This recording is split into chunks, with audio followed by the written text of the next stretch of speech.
Assalamualaikum warahmatullahi wabarakatuh. Alhamdulillah, salatu wassalamu ala rasulillah wa ala alihi wa sahbihi amma ba'd. Puji dan syukur kepada Allah Subhanahu wa taala. Selawat serta salam kepada junjungan kita Nabi Muhammad sallallahu alaihi wasallam, pada ala sahabat beliau sekalian. Ya Allah, Tuhan muliakan abdi muji pada seluruh pengurus masjid yang sangat kita cintai. Para hadirin jamaah, para guru kami,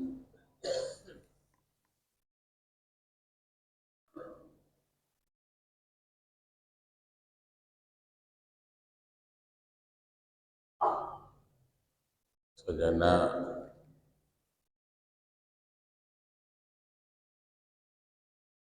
sebelum kita masuki dalam rukun Al-Tobah,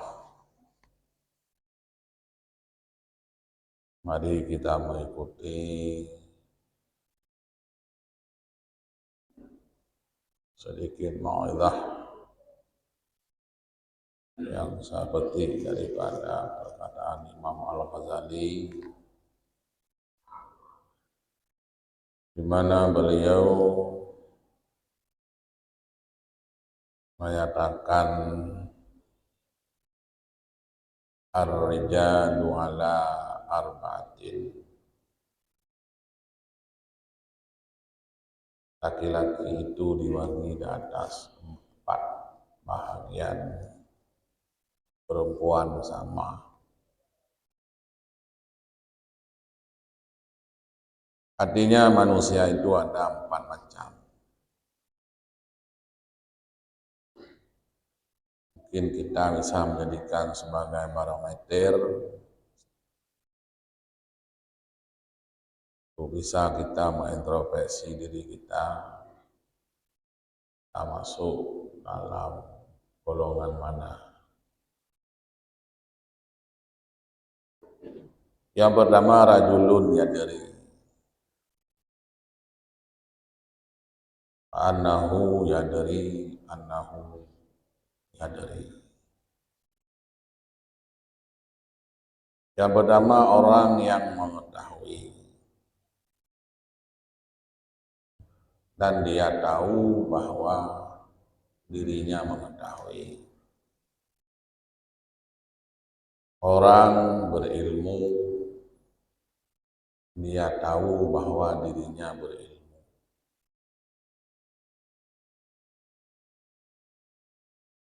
Apa komentar Imam Ghazali? Fas'aluhu, bertanyalah kamu kepadanya.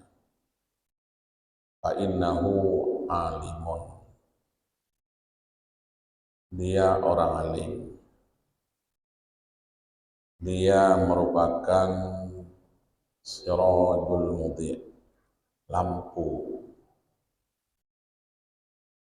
Urang mengilmai, bedepu orang mengilmai.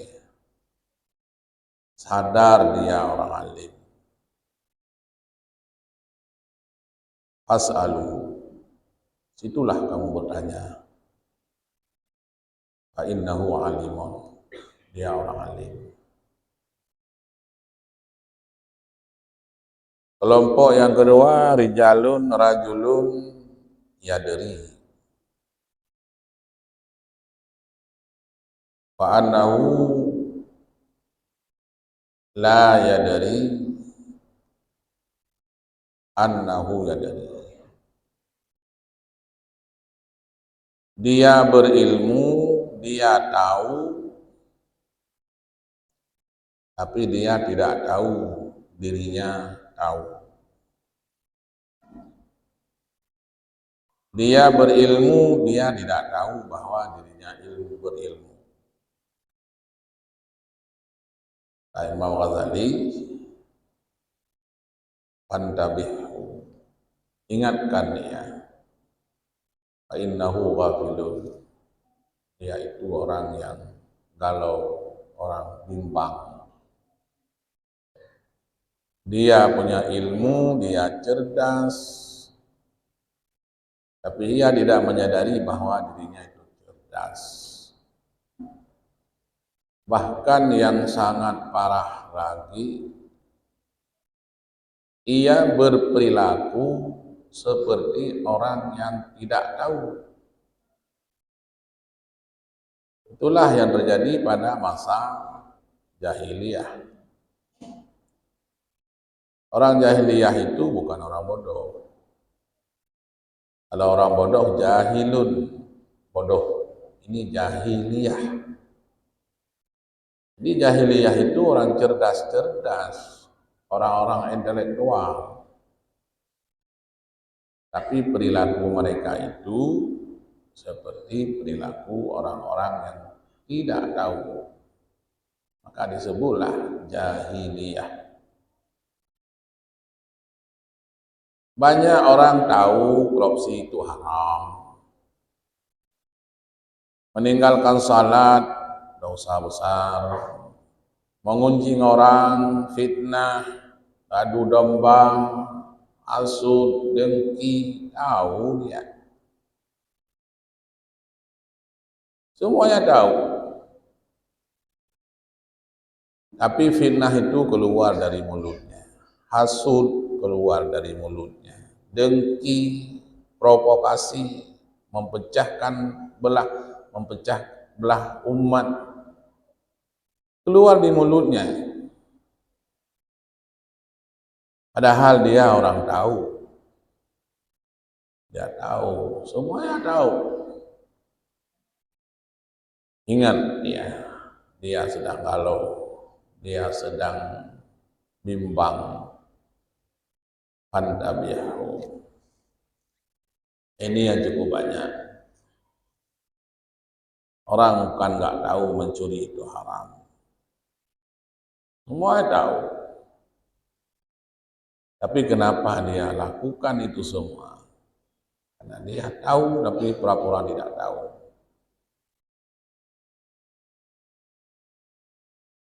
Yang ketiga, rajulun la yadri. Wa annahu yadri annahu la yadri. Yang ketiga, orang dia tidak tahu. Dia tidak punya ilmu. Baik itu ilmunya duniawinya dan ilmu ukhrawinya. Nah, pada hakikatnya tidak ada duniawi, tidak ada ukhrawi. Tidak ada ilmu yang kita lihat dia ukhrawi, sesungguhnya dia itu duniawi. Tidak ada ilmu yang duniawi kecuali dia ukhrawi. Cuma yang beda-beda menteng hanya genanya. Itu hakikat semuanya ad-dunya mazra'atul akhirah. Uronyo dajak regula bak pertanian. Ayak mereno cara pura campi. Nya ini medonya bu akhirat. Ya tergantung saja di hati kita. Ibadah. Tapi ketika kita bersukses dalam bertani sampai zakat, wajib kita keluarkan zakat. Kalau kita mazra'ah padi, hasil panen kita nanti kita infakkan kepada jalan Allah. Hasil panen kita ke umrah, hasil panen kita ke haji, hasil panen kita membantu para fakir miskin, itu duniawi atau ukhrawi. Ya. Tapi pada ketika kita belajar ilmu yang lahirnya adalah ukhrawi, pekerjaan kita hanya dengan ilmu itu kita membodoh-bodohkan orang, kita memponis-poniskan orang. Apakah itu duniawi atau ukhrawi? Jadi sama dengan semua itu ukhrawi dan semua bisa jadi itu duniawi. Kita bisa buat pesawat. Apakah itu duniawi atau ukhrawi? Hana bertawak ngampu dah waji kenapa?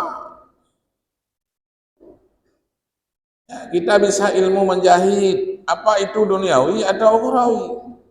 Hana ija orang cucuk ngampu dah pegang ija orang nyoh sama yang belut. Ini yang perlu kita sikapi. Jadi sebenarnya tidak perlu kita istilahkan dengan nyan ilmu dunia, nyan ilmu akhirat.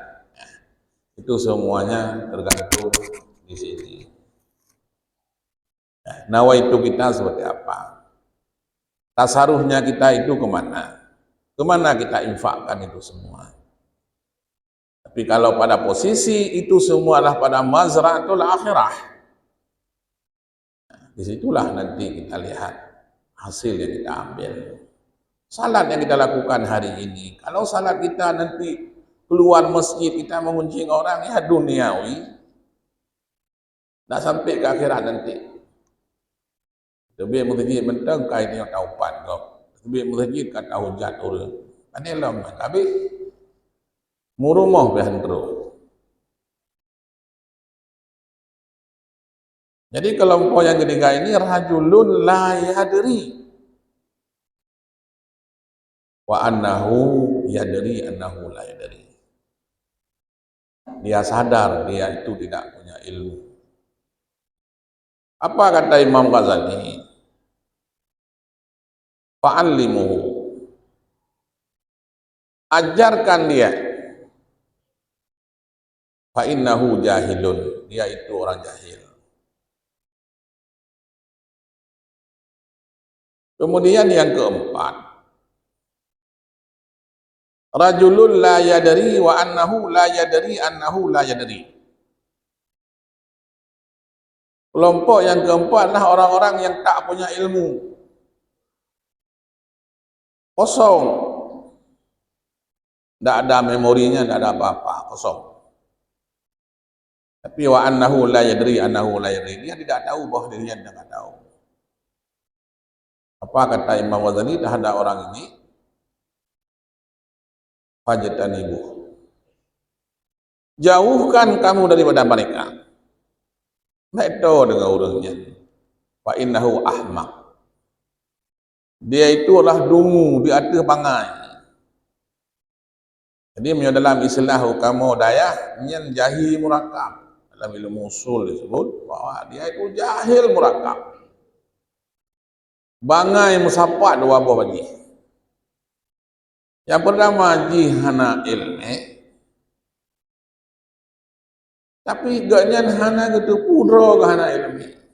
Ganyan bangai hana gitu pudro ke bangai dua buah bangai. Dua bodohnya. Nyan careng hana ganyan. Hana lain. Hebat hana lain. Pu yang tak pegahnya hana gak dengar katanya awai long baju kita ngkah, awai long malin ngkah, awai long jak buat ngkah, awai long jak tikula ngkah. Baru jak lampu jamun. Padahal dia tidak punya apa-apa. Bina tengku salah mandung katanya. Nyan ke pegah lemo Ghazali nya udahnya hana pun tak pakat ya buatnya. Hana gak dengar tak tanya. Punya udro mendak. Jadi orang jahil yang baik adalah orang jahil pada posisi kedua. Inilah yang perlu kita rangkul, inilah yang perlu kita ajak karena dia tidak punya ilmu. Dan ini mudah untuk kita obati. Bangainya dengan cara hana jiuh jihto dan tahan lagi mata putih mata hitam. Mumbai kabeh bangai laju cara. Tinggal tapi hanya mentang. Ajak dia belajar. Tak perlu cara tulis sembahyang, tak perlu etik ke 50, tak perlu pun sembahyang dah sunat apa, rukun. Kita ajarkan dia.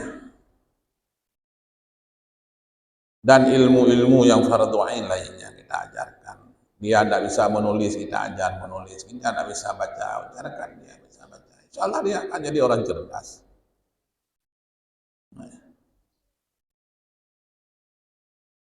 Rasulullah sallallahu alaihi wasallam bersabda yang sudah sering sekali kita dengar, kun aliman. Jadilah kamu itu orang alim. Jadilah kamu sebagai sirajul mudi. Jadilah kamu itu sebagai lampu yang bisa menerangi alam semesta. Orang-orang yang berilmu itu disebut dengan sirajul mudi, lampu.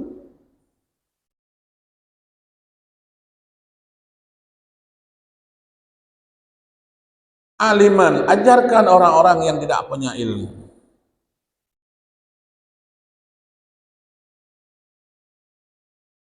Au muta'alliman. Kalau kamu tidak sanggup kamu menjadi orang yang alim, orang yang mengajar ilmu sebagai sirat,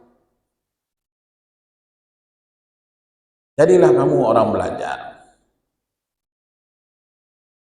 Ada pengajian di masjid tiap malam, hadiri. Semua kita serap ilmu. Tengku A, tengku B, tengku C, semuanya kita ikut. Jangan pilih-pilih tengku. Jangan pilih-pilih guru. Yang tahu-tahu gue belanja udah gue beli orang-orang hampah lagi. Dah ukuran gedanya tak pegah tengkunya hampah. Standarnya mana? Sehingga kita bisa mengukur dia alim, dia tidak alim. Mana ukurannya? Standarnya mana? Metena bagdanya puana. Sehingga ukur ilmu orang. Ya. Semuanya kita ambil ilmunya. Ya mungkin tidak jelas kita pertanyakan kepada dia. Belajar. Oh mustami'an. Kalau kita tidak mau belajar, kita tidak bisa lagi untuk belajar sebagaimana orang-orang yang masih lajang. Mustami'an, dengar. Dalam masjid kita gerhem, cukai dia boleh dengar hidup buhai, yang tengah kemayang baik dia gerhem, makan, bantu kemayang. Oh benar, dengar. Walam takur rabi'an, dan jangan jadilah kamu orang yang keempat. Fatahlik, maka binasalah kamu. Urang alim katanya hanjut, ke urang belajar hanjut, ke urang dengar habagau pinya hanjut ada dengar, ke kelompok yang kepuai mana? Tapi yang dia katanya adalah nyan ke kelompok yang keempat. Tidak tahu dan dia tidak tahu bahwa dia tidak tahu. Yang dia pikir bahwa dia semuanya tahu. Nyan patahlik. Ini salah kamu. Kaum muslimin sedang jamaah Jumat yang dimuliakan oleh Allah Subhanahu wa taala. Ayat yang pertama turun adalah Iqra. Apa yang kita bisa petik hikmah daripada ayat tersebut? Bahwa sesungguhnya bahwa ilmu adalah merupakan pintu gerbang kita masuk kepada sesuatu. Rasulullah tidak memerintahkan salat, tidak memerintahkan haji. Semuanya tidak. Tapi Allah turunkan ayat yang bernama Iqra. Tidak, Allah turunkan ayat walillahi ala nasi hajjul baiti man isra'ila. Ya ayyuhalladzina amanu kutiba alaikumusiyam. Tidak ada aqimus shalah wa atu zakah, belum. Ilmu dulu. Iqra bismi rabbikal ladzi khalaq. Artinya ilmu tentang ketuhanan, ilmu tentang akidah adalah merupakan ilmu yang pertama yang harus diserap oleh siapapun. Rupa akidah ini. Salat yang kita lakukan itu kepada siapa? Kita ini siapa? yang ma'budnya siapa, dan ilmu-ilmu akidah yang menyangkut dengan masalah ukhrawiyah dan juga dengan masalah yang gaib al-kutub, dan tentang rasul-rasul yang Allah turunkan ke bumi ini, berapa jumlah mereka itu semua, dan jadikan mereka itu sebagai panutan dan contoh dalam kehidupan. Kemudian baru ilmu-ilmu yang lain. Kemudian yang kedua, Rasulullah adalah akhlak, perbaiki akhlak manusia yang sudah rusak. Rib kudih dehnyan baru na Allah puteun ayat tentang perintah-perintah, reun ayat tentang larangan-larangan, reun ayat masalah wa'id dan wa'ad, reun ayat tentang al-qisas, dudonya mendung. Tahapan-tahapan itu semuanya akan menjadi tanda dan ilmu bagi kita. Maka ilmu, tidak ada orang yang takwa kepada Allah Subhanahu wa Ta'ala kalau dia tak punya ilmu. Gimana pegah takwa? Mana takwa? Imrisan wa mirillah wa innabun nawahi, junjung perintah Allah, tinggai larangan. Tapi kalau ada ilmu kita bagaimana, yang ma'ruf mana, yang perintah mana, yang larangan, kita tidak tahu siapa Allah, siapa kita. Takut kita kepada sesuatu adalah ketika kita mengenal sesuatu. Maka tak ada kebaikan dan takwa adalah kalau tanpa ilmu pengetahuan. May yuridillahu bihi khairan yufaqihu fid din.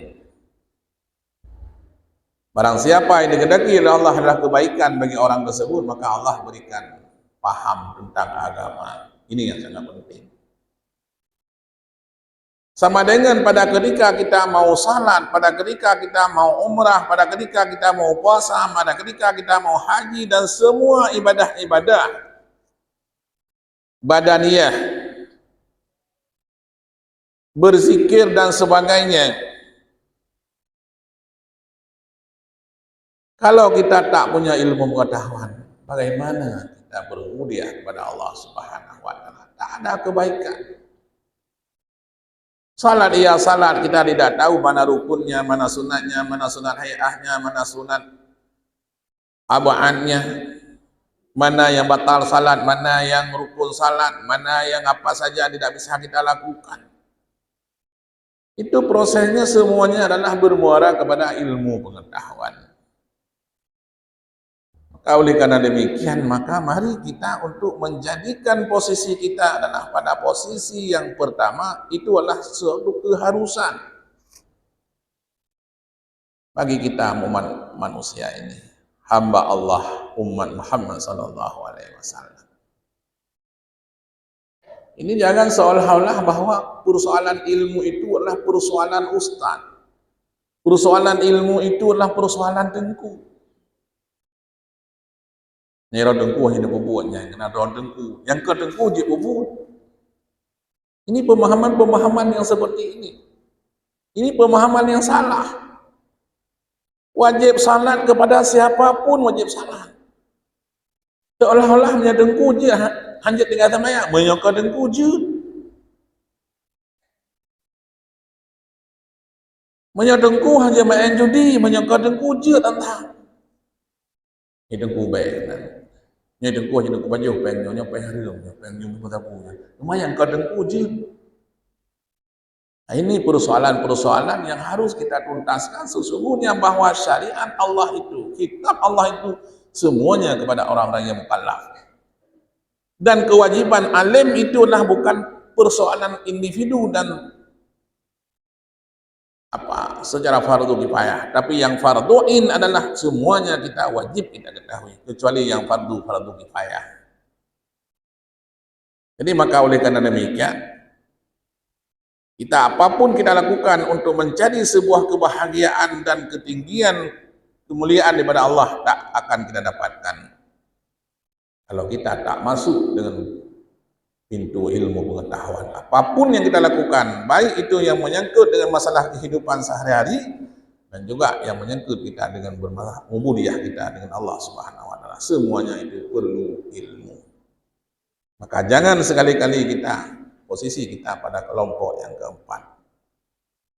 Kita tidak mau belajar padahal kita tak punya ilmu pengetahuan, dan kita merasa tahu sesuatu padahal kita tak tahu sesuatu.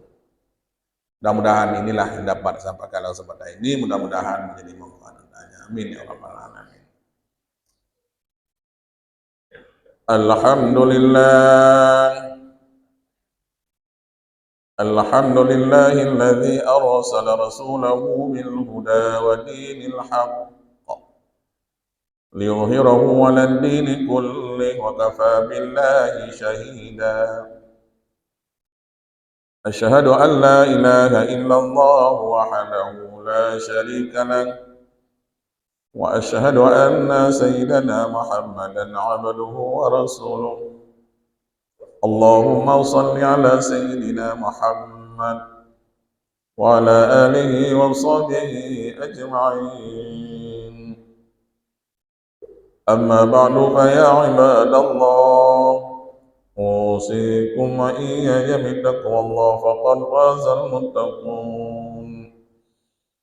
A'udzu billahi minasy syaithanir rajim. Bismillahirrahmanirrahim. Yarfa'illahu alladhina amanu minkum walladhina utul ilma darajat. Barakallahu li wa lakum fil Qur'anil azim wa nafa'ani wa iyyakum ma fihi min ayati wa dzikril hakim wa taqabbala minni wa minkum tilawatahu innahu ghafurur rahim.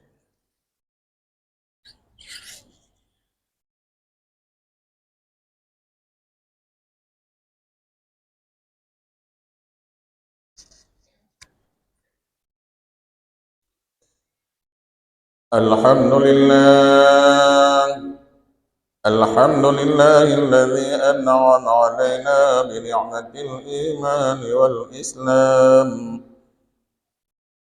Asyhadu an la ilaha illallah wahdahu la syarika lah wa asyhadu anna sayyidana Muhammadan 'abduhu wa rasuluh.